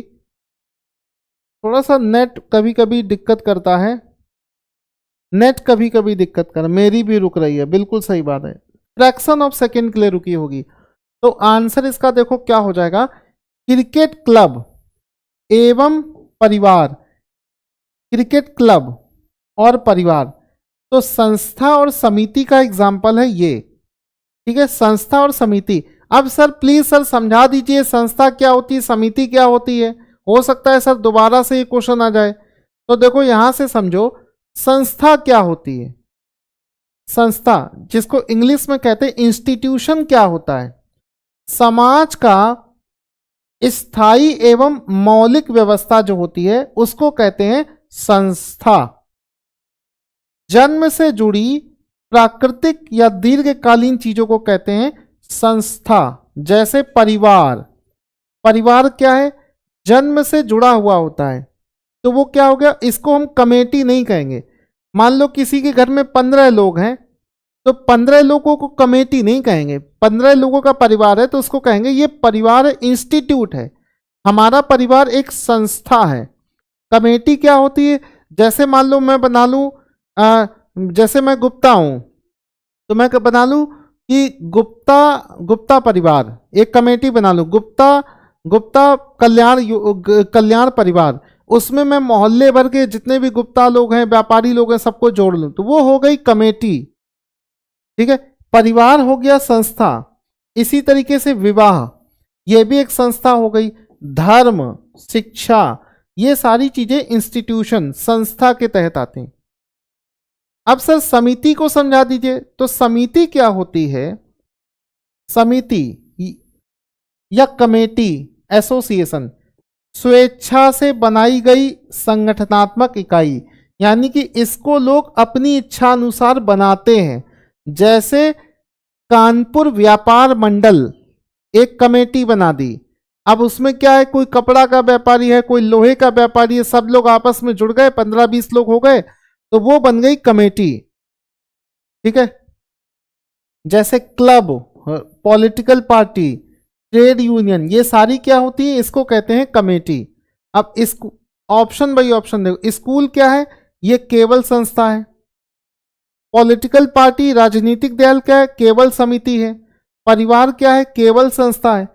केवल क्रिकेट क्लब और परिवार, क्रिकेट क्लब क्या है, ये समिति है और परिवार संस्था है, तो केवल यही ऑप्शन सही होगा, क्योंकि इसमें पूछा गया था कि कौन सा ऐसा ऑप्शन है जिसमें इंस्टीट्यूट भी हो, संस्था भी हो और कमेटी भी हो। तो इसमें देखो संस्था भी है और कमेटी, दोनों इसमें शामिल हैं, दोनों इसमें शामिल हैं, तो ये इसका राइट आंसर हो जाएगा। आगे बढ़ते हैं अगले क्वेश्चन के लिए।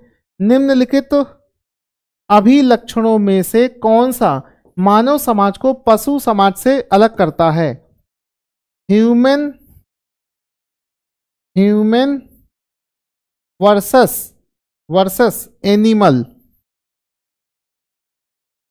ह्यूमन वर्सेस एनिमल, ऐसी कौन सी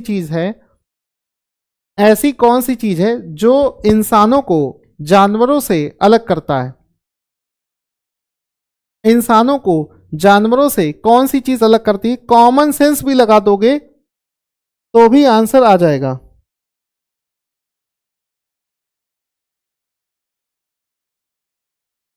आप सभी से कहना चाहता हूं कि हमारे बैच पर दोबारा से 30% का डिस्काउंट अगले 2 दिन के लिए।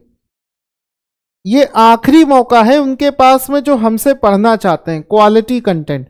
तो देखो, जानवरों में भी संगठन होता है, झुंड बनाकर चलते हैं, भाषा, उनकी अपनी एक लैंग्वेज होती है, उनके क्षेत्र की एक अवधारणा होती है, लेकिन जानवरों के अंदर में संस्कृति नहीं होती है, क्योंकि ये पीढ़ी दर पीढ़ी सीखी जाती है। तो ऑप्शन नंबर ए सही हो जाए। जानवरों से हमें क्या अलग करती है? संस्कृति।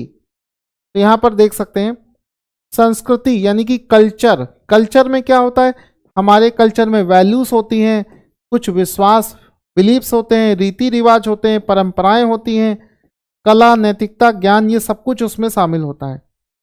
ठीक है, तो ये इसका आंसर हो जाएगा। आगे बढ़ते हैं।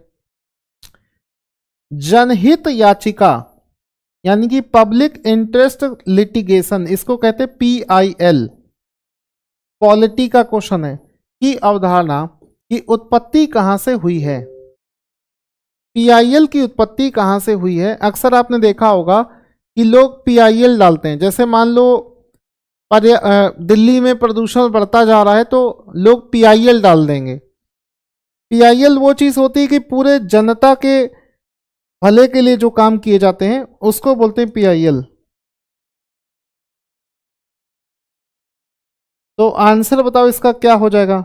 आंसर इसका हो जाएगा, कहां से लिया गया है? आंसर इसका हो जाएगा ऑप्शन नंबर सी, यानी कि अमेरिका से लिया गया है PIL। अमेरिका से लिया गया है PIL। यहां से आप देख सकते हैं अमेरिका से लिया गया है। PIL की विशेषताएं पूरा नोट्स आपको दे दूंगा, आराम से वहां से ये सब चीजें भी पढ़ लेना। आगे बढ़ते हैं। उत्तर प्रदेश में कुटुंब का मतलब होता है परिवार यानी कि फैमिली। फैमिली कोर्ट जो होती है, फैमिली कोर्ट किस विषयों की सुनवाई करता है? फैमिली कोर्ट जो होती है, जो कोर्ट बनाई जाती है फैमिली के लिए, वो किस चीज की सुनवाई नहीं करता है? फैमिली कोर्ट किस चीज की सुनवाई नहीं करता है? विवाह की सुनवाई करता है, गुजारा करता है, पति पत्नी के संबंध करता है, लेकिन तुम अगर एक्स्ट्रा मैरिटल अफेयर लेकर उनके सामने जाओगे तो वो सब नहीं करता है। 1 2 3 सही है, चौथा गलत है। 1 2 3 सही है, चौथा गलत है। ठीक है, बाकी इसका डिटेल पढ़ लेना। आगे बढ़ते हैं। उच्च न्यायालय के न्यायाधीश की नियुक्ति की जाती है, किसके द्वारा की जाती है? उच्च न्यायालय का मतलब आप समझ रहे हो, हाई कोर्ट। हाई कोर्ट का जो न्यायाधीश है उसका अपॉइंटमेंट कौन करता है? हाई कोर्ट का जो, इसको कौन करता है? पॉलिटी का क्वेश्चन है, सिंपल क्वेश्चन है। भारत के प्रेसिडेंट के द्वारा, ऑप्शन नंबर डी सही हो जाएगा। भारत के प्रेसिडेंट के द्वारा इसको आर्टिकल 217 कहता है, उच्च न्यायालय के न्यायाधीशों की नियुक्ति भारत के प्रेसिडेंट करते हैं। तो ये आर्टिकल्स आपको याद रखने हैं। जब आप बैच में पढ़ोगे तो वहां पर पॉलिटी पढ़ाई गई है, एक तरफ से पूरा पॉलिटी पढ़ लेना, उसमें ये सब कुछ पढ़ाया गया है, एक एक चीज आपको क्लियर हो जाएगी। अगला क्वेश्चन देखो क्या है। पापेती, पापेती त्योहार किसका है? पापेती, बुद्ध, यानी कि त्योहारों से भी एक एक क्वेश्चन एग्जाम में पूछ लिया जाता है। तो आंसर बताओ क्या हो जाएगा इसका? पापेती त्योहार जो है वो किस चीज का त्योहार है, किनका त्योहार है? तो आंसर इसका हो जाएगा पारसियों का त्योहार है, ऑप्शन नंबर ए। पारसियों का त्योहार है, ऑप्शन नंबर ए। ठीक है। हिंदू सांस्कृतिक व्यवस्था में, हिंदू सांस्कृतिक व्यवस्था में काम का मुख्य लक्ष्य क्या है? काम, काम का मुख्य लक्ष्य क्या है?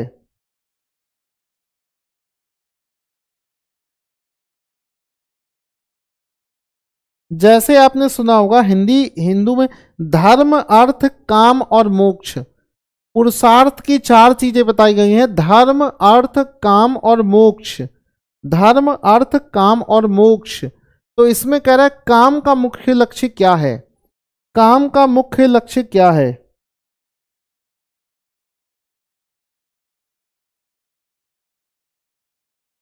तो आंसर इसका क्या हो जाएगा? काम का मुख्य मुख्य लक्ष्य क्या है?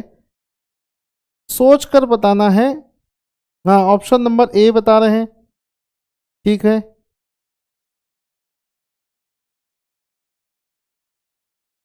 हाँ, काम इसमें क्या होता है, संस्कारों में रहकर देखो 4 चीजें होती हैं, धर्म, कर्म, काम और मोक्ष। धर्म का मतलब होता है कि धर्म से चलना है। ठीक है। मोक्ष का मतलब तो मोक्ष का मार्ग हो गया, ये तो ये होगा। कर्म का मतलब है कि हमें अपना कर्तव्य करना है। काम, काम का मतलब होता है बच्चों की उत्पत्ति, ऑप्शन नंबर बी, बच्चों की उत्पत्ति। धर्म, धर्म करना है, कर्म करना है, मतलब अपने धर्म का पालन करना है, कर्म करना है, पैसा कमाना है, रोजगार। काम, बच्चों की उत्पत्ति, और मोक्ष यानी कि हर चीज से विरक्ति। यही जीवन का लक्ष्य होना चाहिए। 4 चीजें होनी चाहिए, धर्म, अर्थ, काम और लोभ। धर्म, कर्म, काम और मोक्ष। ठीक है। तो आंसर हो जाएगा इसका option number B. Option number 20 का राइट आंसर हो जाएगा। बाकी आगे बढ़ते हैं। आगे, यक्षगान एक, यक्षगान एक लोक नाटक नृत्य है, डांस का फॉर्मेट है। ये डांस का फॉर्मेट है, कहाँ का है? यक्षगान डांस का फॉर्मेट है, कहाँ से है? यक्षगान डांस का फॉर्मेट है, कहाँ से है? तो आंसर इसका हो जाएगा बिल्कुल सही है, Karnataka, option number B, Karnataka. Simple सा क्वेश्चन है, जीके का है। ये सब पूरा एक्सप्लेनेशन आपको दे रखा है, वहां से पढ़ लेना। बिरला समूह के द्वारा 600 मेगावाट क्षमता के ताप विद्युत संयंत्र का निर्माण किया जा रहा है। अब देखो ये तो सन 2005 में जब ये पेपर बना था उसी समय के करंट अफेयर्स का क्वेश्चन है, तो इसको छोड़ देते हैं क्योंकि अब तो ये बन चुका होगा ना। वैसे आंसर बी हो जाएगा, लेकिन सॉरी सी हो जाएगा, लेकिन ये करंट अफेयर्स का क्वेश्चन है, इसको छोड़ दो। उत्तर प्रदेश में किसान मित्र योजना का आरंभ कब हुआ था? यानी कि फिर से देखो सरकारी योजना वाला क्वेश्चन फिर से आ गया, यानी कि गवर्नमेंट स्कीम बहुत अच्छे से पढ़कर जाना है। सरकारी योजना वाला क्वेश्चन फिर से देखो पूछा गया है। तो उत्तर प्रदेश में किसान मित्र योजना का आरंभ किस वर्ष हुआ था?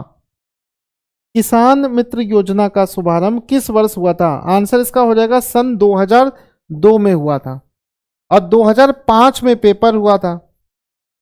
इसका मतलब है कि पिछले 2-3, अब अगला पेपर सन 2026 में होगा। इसका मतलब है 2026 में अगर पेपर होगा तो सन 2022 से लेकर 26 तक की जितनी भी गवर्नमेंट स्कीम है वो सब आपको पढ़नी पड़ेंगी, वो सब आपको पढ़नी पड़ेंगी अगर दूसरों से आगे निकलना है तो।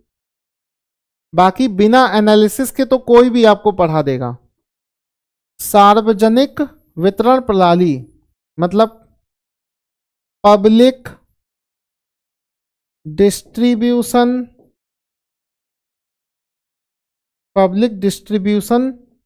सिस्टम, पीडीएस इसको बोलते हैं।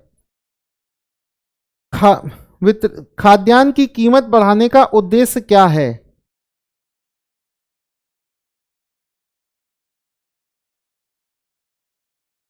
तो पीडीएस के माध्यम से खाद्यान्न, होता क्या था दोस्तों, पहले किसानों से लोग बहुत सस्ते रेट पर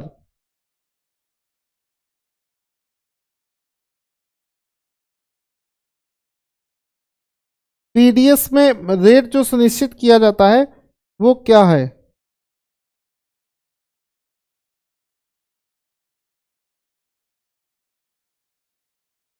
ठीक है, तो इसमें क्या हो जाएगा?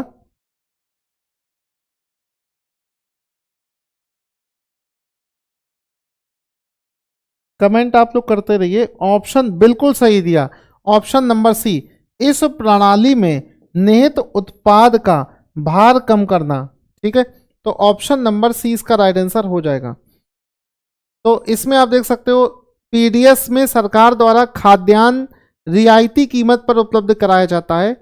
इसकी कीमत बढ़ाने के पीछे मुख्य उद्देश्य होता है इस प्रणाली में सरकार द्वारा दिए जाने वाले सब्सिडी के भार को कम करना, क्योंकि जितना कम दाम पर खाद्यान्न बेचा जाता है उतनी ही अधिक सब्सिडी सरकार को देनी पड़ती है। तो ये चीज इसका हो जाएगा, बाकी आपको और समझा देंगे। बाकी इसको जरूर पढ़ लेना। अभी हम क्या कर रहे हैं कि सोच रहे हैं कि पेपर आपका जल्दी से सॉल्व हो जाए।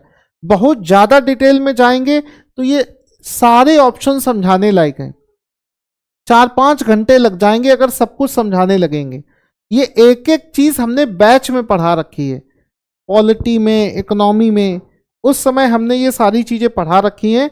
इसी वजह से कहते हैं सुकून से पढ़ना है तो बैच में ये सारी चीजें समझाई गई हैं, एक तरफ से इसको पढ़ लेना। अगला क्वेश्चन देखो क्या है। विजोलिया शिलालेख के अनुसार सांभर लेक का निर्माण किसने कराया था? सांभर लेक का निर्माण किसने करवाया था? सांभर लेक का निर्माण किसने कराया था? सांभर लेक का निर्माण किसने कराया था? तो आंसर इसका हो जाएगा वासुदेव।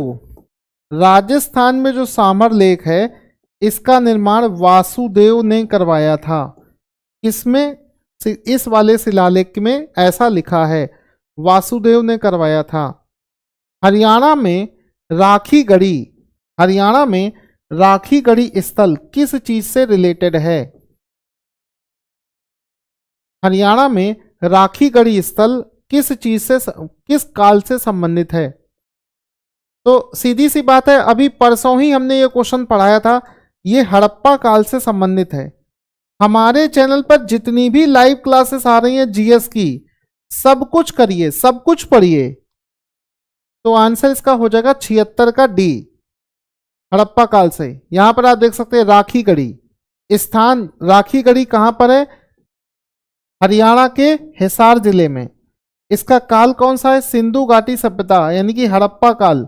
विशेषताएं क्या है? भारत का सबसे बड़ा हड़प्पा स्थल, नियोजित नगर व्यवस्था, पक्की ईंटों के मकान, पानी के निकालने की अच्छी व्यवस्था, मनके मोहरे कंकाल अवशेष, ये सब कुछ उसमें पाया जाता है।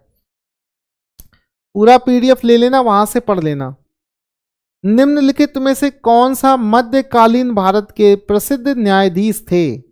मध्यकालीन भारत के मेडाइवल हिस्ट्री में। 2 दिन के लिए ऑफर बढ़ा दिया गया है। आप सभी को बताना चाहते हैं अगले 2 दिन के लिए नए साल का डिस्काउंट खत्म हो चुका था, दोबारा से 30% का डिस्काउंट सिर्फ आप लोगों की वजह से कि ज़्यादा से ज़्यादा लोग पढ़ पाएँ, आप सभी के लिए डिस्काउंट बढ़ा दिया गया है। आप सभी देख सकते हैं यहाँ पर हमारे कोर्स में सब्जेक्ट वाइज फोल्डर्स मिलते हैं बड़े ही व्यवस्थित तरीके से।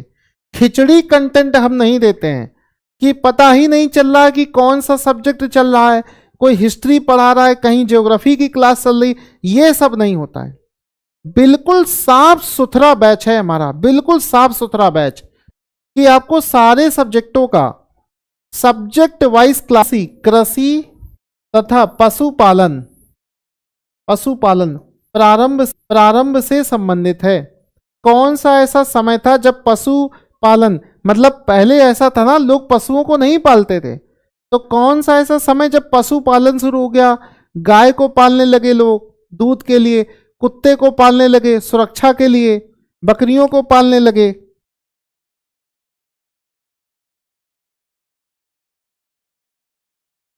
तो आंसर इसका देखो क्या हो जाएगा, आंसर इसका हो जाएगा नवपाषाण काल, ऑप्शन नंबर बी। ये हमने अपना एंशियंट हिस्ट्री में बहुत अच्छे से समझाया है। अगला क्वेश्चन है, भारत के निम्नलिखित मध्य पाषाणकालीन स्थलों में से किससे मानव कंकाल के साथ आभूषण मिले हैं? यानी कि कहां से कंकाल के साथ, कौन सी ऐसी जगह है जहां पर कंकाल और प्लस उन कंकालों में आभूषण मिले? कंकाल के साथ में आभूषण कहां पर मिले? कंकाल जो है वो गले में हार पहने हुए थे, हाथों में अंगूठियां, गहने, ये सब जो पहने हुए थे, आभूषण कहां पर मिले? तो आंसर इसका देखो क्या हो जाएगा, ऑप्शन नंबर ए, महदहा मैदहा नाम की जो साइट थी, वहां पर कंकाल के साथ में आभूषण भी सबसे ज्यादा मिले हैं। ये हमने एंशियंट हिस्ट्री में, सॉरी मेडाइवल हिस्ट्री में, ये हमने, हाँ एंशियंट हिस्ट्री में बहुत शानदार तरीके से सारी चीजें पढ़ा रखी हैं। तो एक तरफ से जब एंशियंट हिस्ट्री पढ़ोगे तो सीख जाओगे, कोई इसमें दिक्कत वाली बात नहीं है। ये आप देख सकते हो आभूषण के साथ मिले थे। यहां पर कैसे आभूषण मिले थे वो भी देख लो।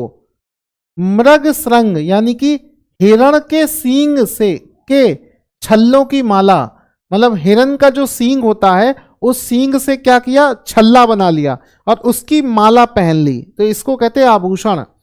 हड्डियों से बने आभूषण, कंठैर और कुंडल प्राप्त हुए थे। ठीक है, यहां पर 28 ऐसी समाधि स्थल मिले हैं जहां से स्त्री पुरुष को एक साथ दफनाए युग्म सावधान के साक्ष्य भी मिले हैं। मतलब कई ऐसी जगह भी मिली है जहां पर पुरुष और स्त्री को एक साथ जमीन में दफना दिया गया। इसका मतलब है कि ऐसी साइट कौन सी है जहां से यह पता चलता है कि पुरुष और स्त्री यानी कि युग्म, शायद वो पति पत्नी रहे होंगे, तो उनको एक साथ दफनाने की प्रथा जो है वो यहां पर देखने को मिली है मैदहा में। अशोक स्तंभ जिस पर समुद्रगुप्त की विजय गाथा दर्शाई गई है कहां पर स्थित है? अशोक स्तंभ जहां पर समुद्रगुप्त की विजयी गाथा लिखी है, ये कहां पर स्थित है? तो आंसर इसका हो जाएगा Prayagraj, option number A, Prayagraj, option number A, Prayagraj. यहां पर आप देख सकते हैं प्रयागराज। इसी स्तंभ पर समुद्रगुप्त की विजय गाथा प्रयाग प्रशस्ति अंकित है। ठीक है, बाकी इसका डिटेल आप पढ़ लेना, सब पीडीएफ आपको दे दिया जाएगा। अगला क्वेश्चन देखो क्या है, लिब्रहान आयोग, लिब्रहन आयोग किस चीज से संबंधित है? लिब्रहन हो जाएगा, लिब्रहन, लिब्रहन कमीशन, लिब्रहन कमीशन। तो बाबरी मस्जिद के विध्वंस, बाबरी मस्जिद के विध्वंस से संबंधित है लिब्रहन आयोग, लिब्रहन आयोग, लिब्रहन आयोग। यहां से आप देख सकते हो लिब्रहन, इसको इंग्लिश में ये पढ़ेंगे LIBERHAN, लिब्रहन आयोग जो है, लिब्रहन कमीशन का गठन बाबरी मस्जिद विध्वंस 6 दिसंबर 1992 की घटनाओं को जांच करने के लिए किया गया था। ठीक है, इसने अपनी रिपोर्ट सन 2009 में प्रस्तुत करी थी। महात्मा बुद्ध ने महापरिनिर्वाण की प्राप्ति कब किया था? सॉरी, कहां पर किया था?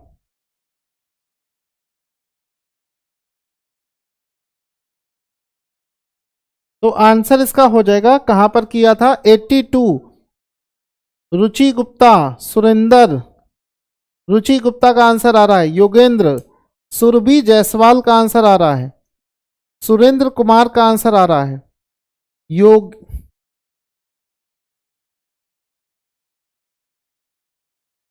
तो आंसर इसका हो जाएगा बिल्कुल सही है, काफी लोगों 82 का सी, सी बिल्कुल सही है, कुशीनगर। आंसर हो जाएगा ऑप्शन नंबर सी, कुशीनगर इसका राइट आंसर हो जाएगा। कुशीनगर इसका राइट आंसर हो जाएगा, ऑप्शन नंबर सी, कुशीनगर इसका राइट आंसर हो जाएगा। ठीक है, यहां पर आप देख सकते हैं महात्मा बुद्ध के महापरिनिर्वाण। ठीक है, तो इसमें देखो क्या है, जन्म हुआ था लुम्बिनी में, ज्ञान प्राप्ति हुई थी बोध गया में, प्रथम उपदेश दिया था सारनाथ में, महापरिनिर्वाण हुआ था कुशीनगर में। ठीक है, तो ये चारों चीजें आपको याद रखनी है, एग्जाम में पूछा जाता है, एग्जाम में आता है ये, तो चारों पॉइंट आपको अच्छे से आने चाहिए।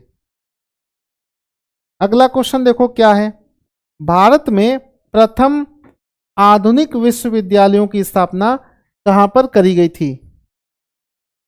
भारत में प्रथम आधुनिक विश्वविद्यालयों की स्थापना कहां पर करी गई थी?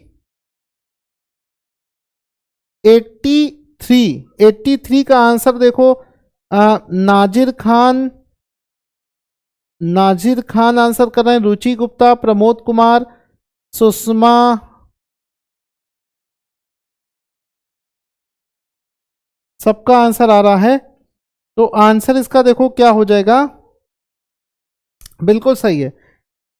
सबसे पहले कलकत्ता, बंबई और मद्रास, ऑप्शन नंबर ए, आधुनिक विश्वविद्यालय कलकत्ता, बंबई, सबसे ज्यादा डेवलप एरिया ही यही था। यहां पर आप देख सकते हैं ब्रिटिश काल में किया गया था। कलकत्ता विश्वविद्यालय, बंबई विश्वविद्यालय, मद्रास विश्वविद्यालय, तो ये इसका आंसर हो जाएगा। आगे बढ़ते हैं, पर्यावरण शिक्षा यानी कि centre for environment education CEE का मुख्यालय कहां पर स्थित है? यानी कि इंस्टीट्यूट वाला क्वेश्चन भी एग्जाम में आता है, इंस्टीट्यूट कहां कहां पर स्थित होते हैं?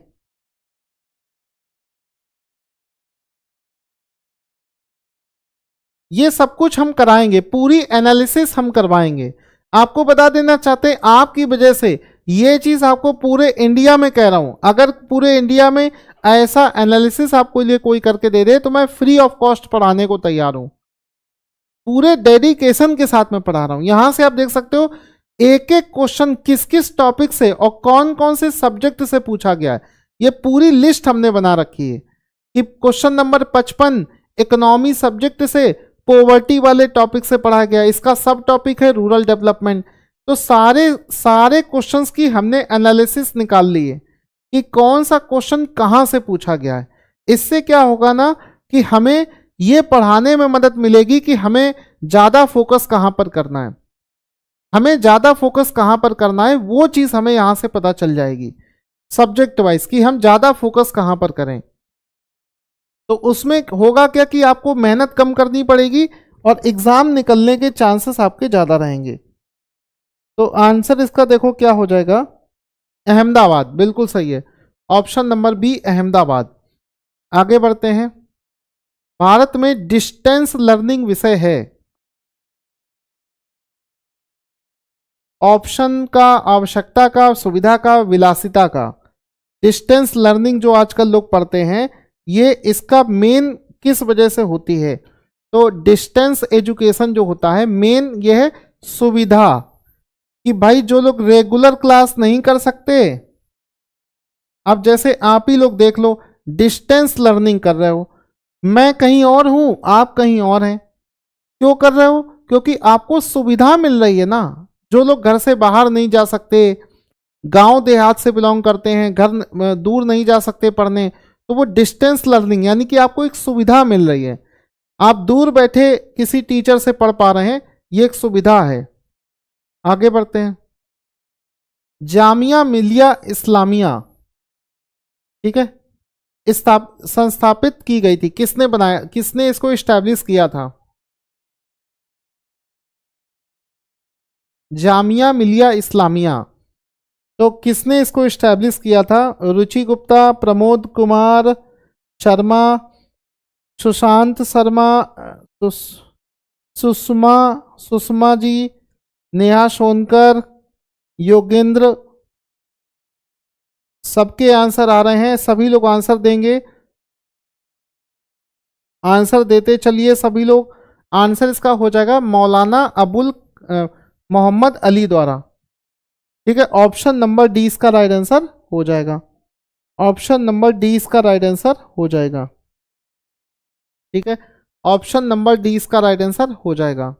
1920 में इसकी इस्टेब्लिशमेंट करी गई थी अलीगढ़ में। अगला क्वेश्चन, निम्नलिखित आयोगों में से कौन केंद्र राज्य संबंधों के विषय में है? कौन सा ऐसा कमीशन है जो सेंट्रल और स्टेट के बीच का है? ये भी इकोनॉमी से संबंधित है, सेंट्रल वर्सेस स्टेट।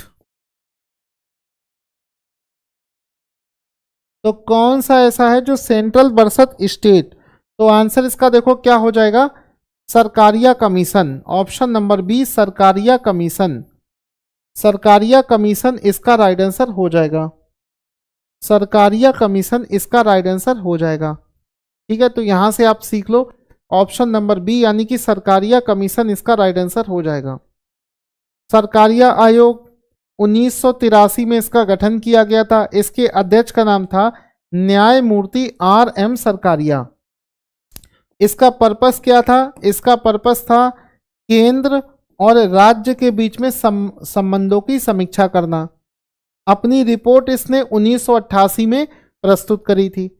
तो ये सारी चीजें आप समझ सकते हैं जो इसमें बताई गई हैं। आगे बढ़ते हैं। निम्नलिखित में से कौन सा मूल कर्तव्य नहीं है? इनमें से कौन सा, ये कहाँ का है? सिंपल सी चीज है, पॉलिटी का क्वेश्चन है, पॉलिटी का क्वेश्चन है, यानी कि पॉलिटी आपको पढ़कर जानी है।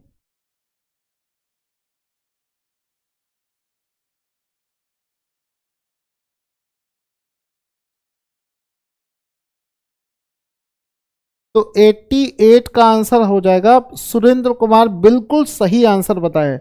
आंसर हो जाएगा ऑप्शन नंबर सी। हमारा मूल कर्तव्य राष्ट्रीय गान का आदर करना है, संपत्तियों की रक्षा करना है, प्राकृतिक संरक्षण करना है, लेकिन ये नहीं है, ऑप्शन नंबर सी वाला नहीं है। ये सब हमने पॉलिटी में अपने पढ़ा रखा है, ठीक है। बाकी इसका एक्सप्लेनेशन ये रहा, इसको आप डिटेल से बाद में पढ़ लेना। आगे बढ़ते हैं। कथन और कारण, कथन और कारण वाला क्वेश्चन, कथन और कारण वाला क्वेश्चन आप यहां से ध्यान से देख सकते हैं। कथन और कारण, कथन और कारण वाला ये क्वेश्चन आप देख सकते हैं, कथन और कारण। तो इसमें देखो क्या सही हो जाएगा, इसमें देखो क्या सही हो जाएगा कथन और कारण में। ऑप्शन नंबर 89 का देखें कौन सही बताएगा। बिल्कुल सही बताया सुरेंद्र कुमार ने। ऑप्शन नंबर बी, भारत के कुछ राज्यों में दूसरा सदन नहीं है, बिल्कुल सही बात है। उत्तर प्रदेश द्विसदनात्मक विधानमंडल है, ये भी सही है, लेकिन ये इसका एक्सप्लेनेशन नहीं है, सीधी सी बात है। यहां पर आप देख सकते हैं कि भारत में सभी राज्यों के पास में द्विसदनात्मक विधानमंडल नहीं है, ठीक है। कई राज्यों में केवल एक ही सदन होता है, विधानसभा, जैसे केरल, तमिलनाडु, मध्य प्रदेश। लेकिन जो उत्तर प्रदेश है इसमें दो सदन होते हैं, एक है विधानसभा जिसको कहते हैं लोअर हाउस, और दूसरा है विधान परिषद जिसको कहते हैं अपर हाउस। जैसे सेंट्रल में लोकसभा और राज्यसभा होते हैं, वैसे ही उत्तर प्रदेश में विधानसभा और विधान परिषद है, लोअर हाउस अपर हाउस। तो द्विसदनात्मक विधानमंडल है। कई राज्यों में केवल एक ही तरीके का होता है, तो ये चीज आपको ध्यान से समझनी है। अगला क्वेश्चन देखो क्या है। राज्य की जो कार्यवाही एग्जीक्यूटिव शक्ति है वो किसमें निहित होती है। राज्य की जो एग्जीक्यूटिव पावर है वो किसमें निहित होती है। तो आंसर इसका हो जाएगा, ये होती है राज्यपाल में। ऑप्शन नंबर ए सही हो जाएगा, राज्यपाल में होती है। अगला क्वेश्चन देखो, राजनीति का संबंध किससे है। राज्य के मामले में, नीति निर्माण में, सत्ता के अर्जन से, सरकार के गठन से। तो पॉलिटिक्स,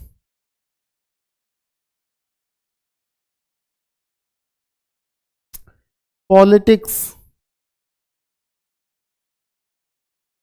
तो आंसर इसका क्या हो जाएगा, 91 का हो जाएगा उपर्युक्त सभी। पॉलिटिक्स में तो सारी चीजें आ जाती है ना, पॉलिटिक्स में सब कुछ शामिल होता है, सब कुछ करना पड़ता है। अगला क्वेश्चन देखो 92, ये जो स्टेट्स हैं इनके फॉर्मेशन का, स्टेट फॉर्मेशन को टाइमलाइन के हिसाब से, स्टेट फॉर्मेशन को टाइमलाइन के हिसाब से अरेंज करना है। टाइमलाइन के हिसाब से अरेंज करना है स्टेट फॉर्मेशन को। स्टेट फॉर्मेशन को टाइमलाइन के हिसाब से अरेंज करना है। कब कौन सा राज्य बना था। अच्छा, सन 2005 में जब पेपर बना था तो शायद एक दो क्वेश्चन डाले जाते थे इस तरीके के, लेकिन जब 2025 में आप एग्जाम दोगे तो इनकी संख्या बढ़ चुकी होगी। बहुत ज़्यादा तो नहीं, लेकिन संख्या आपको बढ़ी हुई मिलेगी। तो आंसर इसका हो जाएगा, प्रियंका सही बता रही हैं, अब्दुल भी सही बता रहे हैं, योगेंद्र, सुरेंद्र, सबको ही सही बता रहा है। आंसर इसका हो जाएगा 1342। ठीक है, 1342। इसके मैं डिटेल में तो यहाँ से पढ़ लेना, हमने शॉर्टकट में आपके लिए बना रखी। सबसे पहले 1956 में बना था आंध्र प्रदेश भाषा के आधार पर, महाराष्ट्र बनाए 1960 में, नागालैंड बनाए 1963 में, पंजाब बनाए 1966 में। ये पूरा का पूरा आप देख रहे हो फैक्चुअल चीजें हैं, ये सब कुछ क्या है, फैक्चुअल चीजें हैं, ये फैक्चुअल चीजें हैं, ये पूरा का पूरा आप देख रहे हो फैक्ट है, फैक्चुअल चीजें हैं। इसको बहुत ध्यान से पढ़ना पड़ेगा, बहुत ध्यान से समझना पड़ेगा। ये सब बिल्कुल फैक्चुअल चीजें याद होनी चाहिए आपको। अगला क्वेश्चन देखो, लोकसभा के 545 सदस्यों में कितने सदस्य संघीय क्षेत्रों से निर्वाचित होते हैं, यानी कि यूनियन टेरिटरी से, यूटी से। सन 2005 में अगर पेपर देते तो इसका आंसर होता 13, क्योंकि उस समय जम्मू कश्मीर और ये सब चीजें जो है नहीं बनी थी, यूटी हुआ करता था, यूटी नहीं हुआ करता था। तो अभी के हिसाब से आंसर हो जाएगा इसका 19, अभी के हिसाब से आंसर हो जाएगा 19। वर्तमान में जम्मू कश्मीर का पुनर्गठन हो चुका है, इसलिए अब यूनियन टेरिटरीज से लोकसभा सीटों की संख्या 19 होगी। दिल्ली में 7, जम्मू कश्मीर में 5, पांडुचेरी 1, चंडीगढ़ 1, और लद्दाख, अंडमान निकोबार, तो इन सबको जब जोड़ोगे तो 19 आ जाएगा। इन सबको जब जोड़ोगे तो 19 आ जाएगा, 19, तो 19 हो जाएगा, 19 हो जाएगा। 8वीं अनुसूची में वर्तमान में सम्मिलित कुल भाषाओं की संख्या कितनी है? 8वीं अनुसूची में वर्तमान में शामिल जो संख्या है वो कितनी है?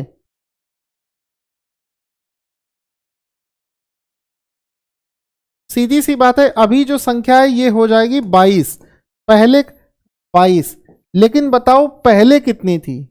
22 से पहले ये संख्या कितनी थी? 1950 में जब 8वीं अनुसूची थी तब संख्या कितनी थी? देखे किसको याद है? जो सबसे पहले बताएगा मैं उसका नाम ले दूंगा। जब 1950 में ये 8th शेड्यूल जो था जिसमें भाषाएं शामिल करी गई थी सबसे पहले, तब कितनी थी? तो आंसर हो जाएगा इसका, तब जो संख्या थी, कमेंट करके बताओ सबसे जल्दी कौन बताएगा। अभी तो 22 है, अभी तो 22 है, उस समय कितनी थी?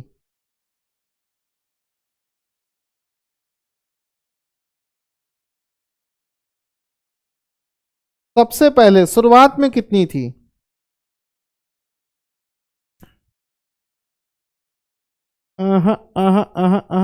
बिल्कुल सही, आरती आर्टिस्टिक श्रेया, श्रेया ने सबसे पहले आंसर दिया है, श्रेया ने। तब थी 14, उस समय थी 14। यहां पर आप देख सकते हैं वर्तमान में 1950 में केवल इसमें 14 भाषाएं थी। 1950 में सबसे शुरुआत में इसमें केवल 14 भाषाएं थी, 8 भाषाओं को बाद में जोड़ा गया, तो अब इसमें जो भाषाओं की संख्या है वो हो गई 22। अब जो संख्या हो गई है वो हो गई है 22। आगे बढ़ते हैं, क्वेश्चन देखो क्या है। हाँ, ये क्वेश्चन करंट उस समय के हिसाब से था, 2005 के हिसाब से। अब कह रहा है कि इसमें कहां पर किसका उच्च न्यायालय नहीं है, अब तो सबके पास में है। 2005 में अगर ये क्वेश्चन आता तो आंसर इसका हो जाता सिक्किम, लेकिन अभी ये क्वेश्चन रिलेवेंट नहीं है, पुराने हिसाब का है। अगला क्वेश्चन, नालंदा विश्वविद्यालय का प्राचीन अवशेष किस राज्य में स्थित है? तो आंसर इसका क्या हो जाएगा? नालंदा विश्वविद्यालय के अवशेष कहां पर स्थित हैं? तो नालंदा विश्वविद्यालय के जो अवशेष हैं वो हैं बिहार में।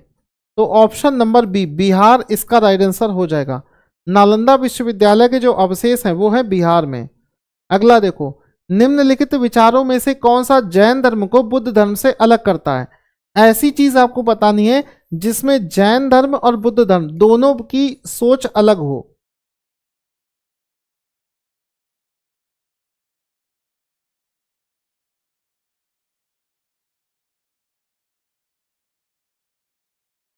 तो देखो, अष्टांगिक मार्ग का आचरण, ये तो कॉमन चीज है, ये भी कॉमन है, ये भी कॉमन है। आंसर हो जाएगा सी, आत्मा का सभी जीवों एवं वस्तुओं पर आरोपण।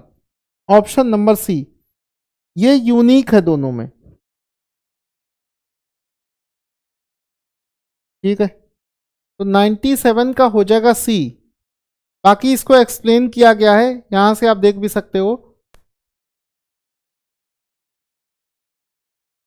हाँ, यहां से आप देख सकते हो, आत्मा ना केवल मनुष्यों पशुओं में बल्कि पेड़ पौधों यहां तक कि पत्थर आदि निर्जीव प्रतीत होने वाली चीजों में भी होती है। बौद्ध धर्म आत्मा को नहीं मानता है। जैन धर्म कहता है कि आत्मा सभी में होती है। वो तो कहता है इंसान में, जानवरों में, पक्षियों में, पत्थरों में, हर चीज में आत्मा मान रहा है। लेकिन जो बौद्ध धर्म है वो कहता है वो आत्मा को नहीं मानता है। अतः यह मतभेद जैन धर्म को बौद्ध धर्म से स्पष्ट रूप से अलग करता है।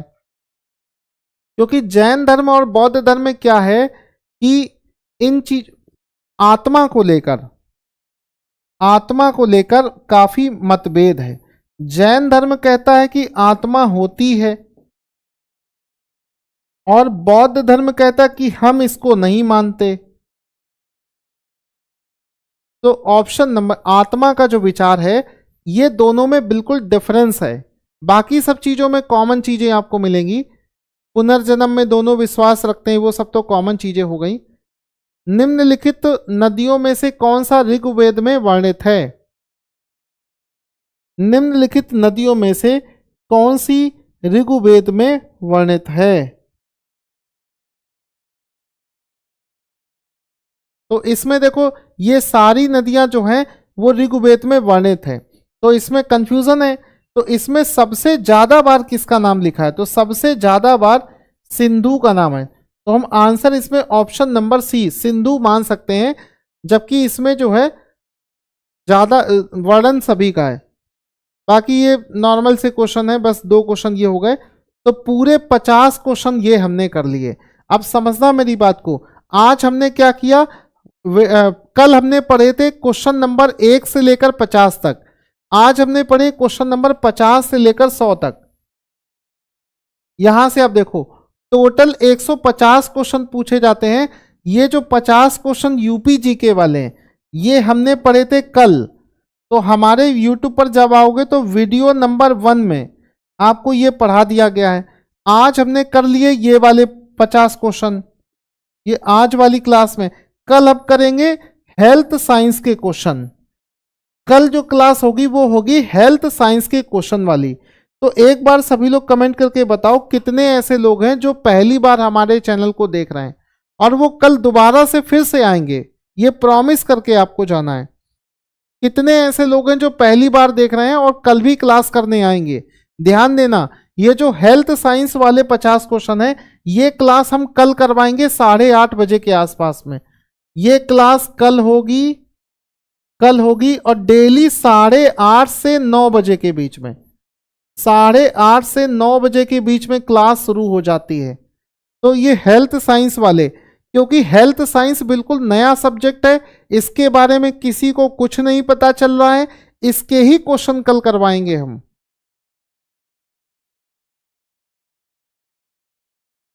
सुषमा जी कह रही, देखो क्लास का टाइमिंग आपको बता दें 8:30 से 9 बजे के बीच में शुरू हो जाएगी। 8:30 से 9 बजे के बीच में हम इसको स्टार्ट कर देंगे।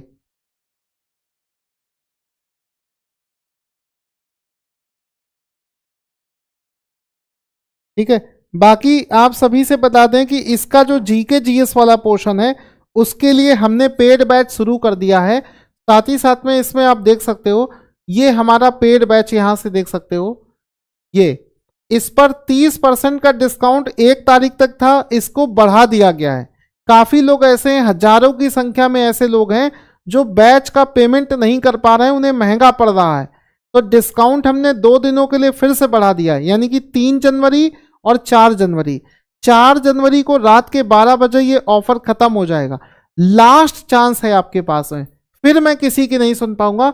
30% का डिस्काउंट लेने के लिए आपको हमारा एप्लीकेशन डाउनलोड करना होगा और वहीं पर एक कूपन कोड यूज करना होगा, ऑफ बिना स्पेस दिए 30। तो इससे 30% का डिस्काउंट मिल जाएगा। तो ये 3,000 रुपए वाला बैच जो है, ये 3,000 रुपए वाला बैच आपको मात्र 2100 रुपए में वहां पर मिल जाएगा। मात्र 2100 रुपए में आपको ये बैच वहां पर मिल जाएगा। इसके अलावा जो लोग हमारा यूपी पीसीएस का बैच लेना चाहते हैं, 5,000 रुपए वाला बैच मात्र 3500 रुपए में अभी मिल जाएगा। आरओ एआरओ का प्री और मेंस का बैच जो लेना चाहते हैं, 6500 रुपए वाला बैच मात्र 4400 रुपए में आपको मिल जाएगा। इसके अलावा आरओ एआरओ प्रीलिम्स का बैच 3,000 रुपए वाला बैच 2100 रुपए में। इलाहाबाद हाईकोर्ट 2500 रुपए वाला बैच मात्र 1700 रुपए में भी मिल रहा है। यूपी लेखपाल का बैच, यूपी लेखपाल का जो बैच है हमारा, ये 1500 रुपए वाला बैच मात्र 1000 रुपए में आपको मिल रहा है। अगले 2 दिनों के लिए ऑफर है। ऑफर तो खत्म हो चुका था, हमने दोबारा से आप लोगों के लिए ऑफर लेकर आए हैं। यहां से आप देख सकते हो ब्लॉक एजुकेशन ऑफिसर सब। मैं कह रहा हूं कि इससे बेहतरीन कंटेंट अगर आपको कहीं मिल जाए, आप जो कहोगे वो करने को तैयार हूं। मैं फ्री ऑफ कॉस्ट आपको पढ़ा दूंगा। सारे सब्जेक्टों के वीडियो प्लस पीडीएफ भी मिल रहे हैं। सबसे बड़ी बात है कि आप चैनल पर आओगे सबसे ऊपर, तो ये देखो, पूरे इंडिया की इकलौती ऐसी कोचिंग है जिसने यूपी पीसीएस के सभी एग्जामों में 100 से ज्यादा क्वेश्चन फंसाने का प्रूफ दिया है। 1.5 घंटे का वीडियो बनाकर, ऐसा वीडियो इसको मैं चलाकर दिखाता हूं जिसमें मैं सामने खड़े होकर प्रूफ दिखा रहा हूं, और इसके नीचे हजारों की संख्या में आपको मैं कमेंट दिखा दूंगा। तो इस ऐड के बाद में मैं आपको दिखाता हूं। तो इसमें मैं आपको दिखा देता हूं।